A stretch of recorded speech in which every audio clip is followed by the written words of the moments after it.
Sa pag-arangkada ng unang araw ng Physical Agility Test para sa police applicants ngayong PNP recruitment process, regular quota 2024. Nito lamang Biyernes, isinalang ang 1,000 female police applicants para sa push-ups, sit-ups at 3-kilometer run upang matiyak kung ang lakas ng katawan ng mga ito ay pasok sa pamantayan bilang pulis.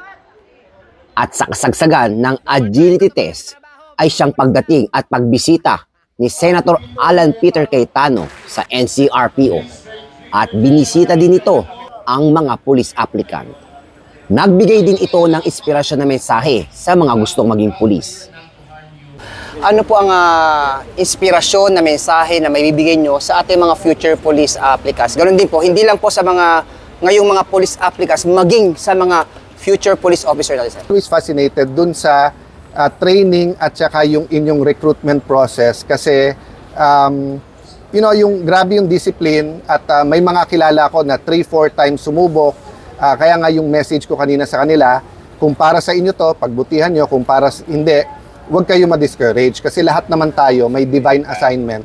So, just do your best. At kung para sa inyo na pumasok sa PNP, di makakapasok. But ang warning ko, mag-ingat sa bad environment or bad influence. Kasi kahit saan sa gobyerno, sa BIR, sa Customs, sa Kongreso, sa PNP, may temptation, may bad influence. Ang proseso ng PNP recruitment ay nasa pagsusuperbisa ni Chief PRSU NCR, Police Colonel Jacob P. Crisostomo.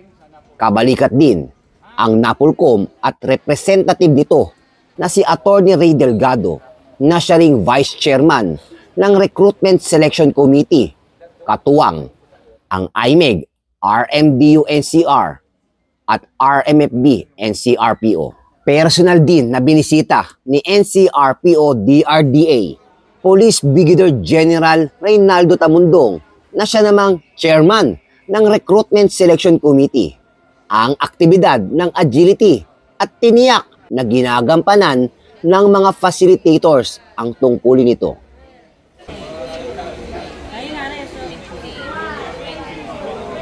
Inabot din ng gabi ang unang araw ng agility test at sinabayan ng malakas na pag-ulan.